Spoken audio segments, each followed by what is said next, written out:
This Bo Nix, TJ Finley discussion. I think there is a sentiment with a lot of people. Obviously the grass is always greener when you're a fan looking towards the backup quarterback. And so that goes for Auburn fans. But around the SEC, that Bo Nix is terrible, and they got to move on from Bo Nix, and they can't win with Bo Nix. And I will agree that he's had some games that have been brutal. He's made some decisions that have been brutal, and some of the times he does some things that make you think, God, that's just such a bad decision.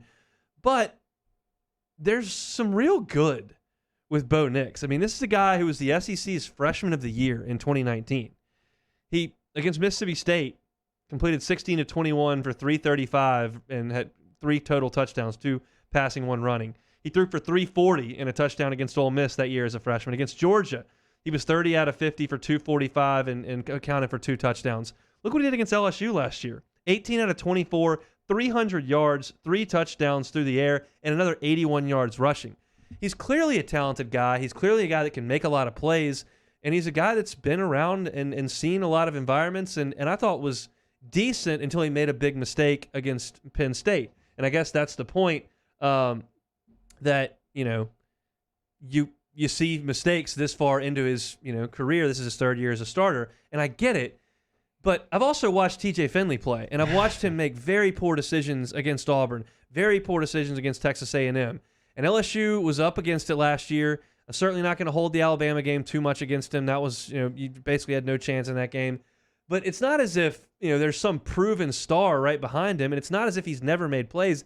I would make the argument that Bo Nix is a pretty decent quarterback. I get this. I just feel like the entire narrative around him is negative, and I just don't feel that way.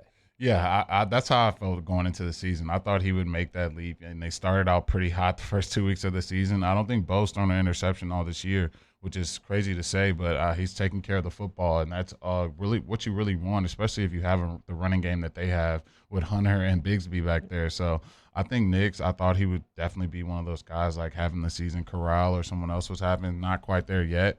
But he's definitely not just a straight scrub. If he's had too many games in the SEC where he's had days on defenses and he's won those football games. So you definitely have to respect him coming into town because he's just not going to roll over and just let you pick him off all day. You mentioned the taking care of the football. He set the Auburn record, 251 passes without an interception, which, flies in the face of this guy who's just running around throwing it all over the place. Like, he's been fairly calculated.